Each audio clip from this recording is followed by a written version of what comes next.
Next up, another junior day. So the next wave of prospects.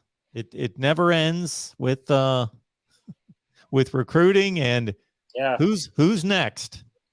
Yeah, I mean, Junior Day, another, here March 5th this weekend. They're getting another one in here. They've already hosted a couple here before that dead period happened.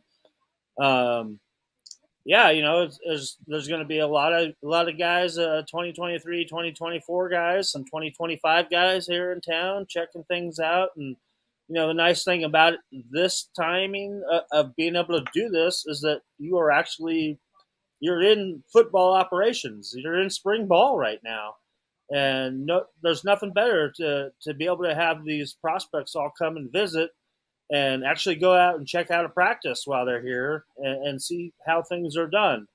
And obviously, the list of prospects that are going to be in attendance is always changing. But if there's one guy that I would target that is definitely going to be there, and he's a very high priority guy on Nebraska's list, and he's an in-state guy, and that's Maverick Noonan, Danny Noonan's son, Husker great, Husker legend Danny Noonan's son, Maverick, who's a beast of a defensive end. He is a pass rushing specialist, and he's got that frame that he's going to grow into a monster, just like his dad. And his dad is still a monster. I'll tell you that right now.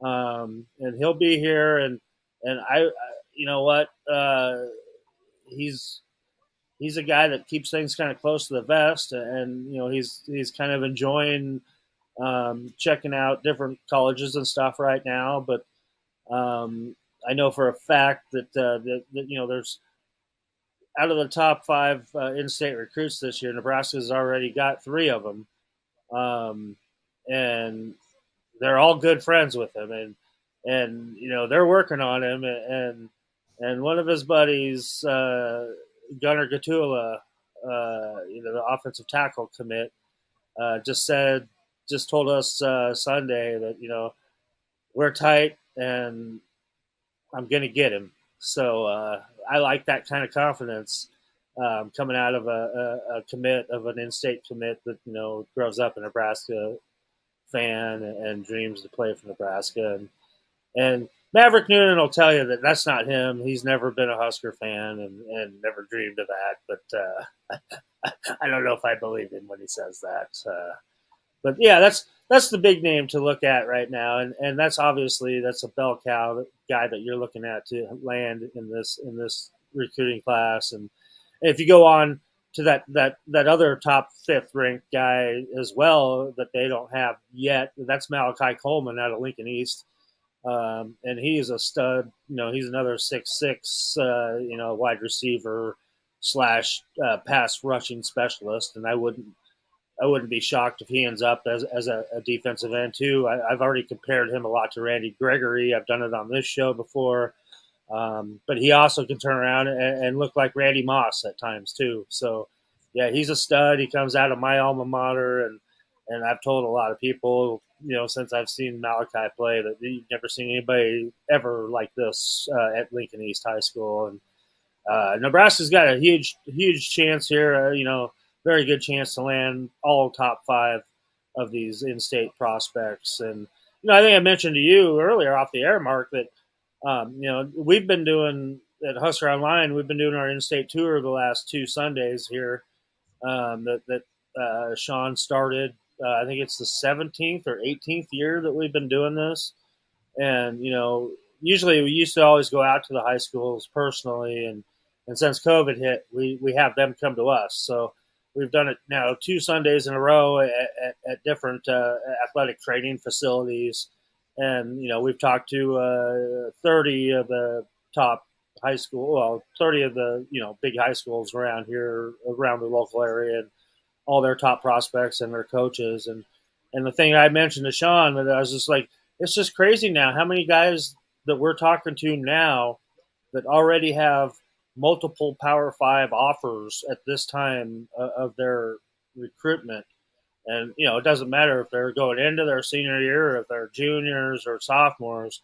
It's crazy how how much talent, the talent level's grown around here so much, and that you have several now Power Five schools coming in here recruiting like crazy.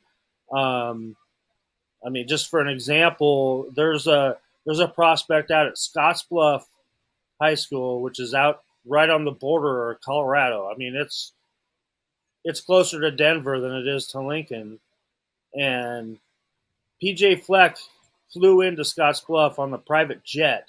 And Scottsbluff doesn't have a very big airport, and he came in to make a personal visit to see this kid. And he's a monster. He's 6'7", 280 pounds right now, going into his senior year, and he's a transfer that just came in to Scottsbluff. And yeah, I mean, it's just uncanny nowadays to see the talent level and the development of these young kids in the state of Nebraska. That, growing up here myself, that I've never witnessed this before, and it's really cool. So Malachi Coleman, according to Rivals, is the top-rated player in the state out of Lincoln Northeast, Lincoln, Nebraska East. Okay. Gunnar Kotula, offensive tackle, Southeast, Ben Brommer. And so all those are Nebraska commits outside of Malachi Coleman, and of course Maverick Noonan, who claims he didn't root for Nebraska. He's not a Nebraska fan. Yeah, he kind of says that, His dad's a legend. I know. That's why I say I don't really believe. I think it's all smoke and mirrors, recruiting process talk. If you ask me, because I guarantee you, he's probably watched every one of his dad's game on film that he ever played.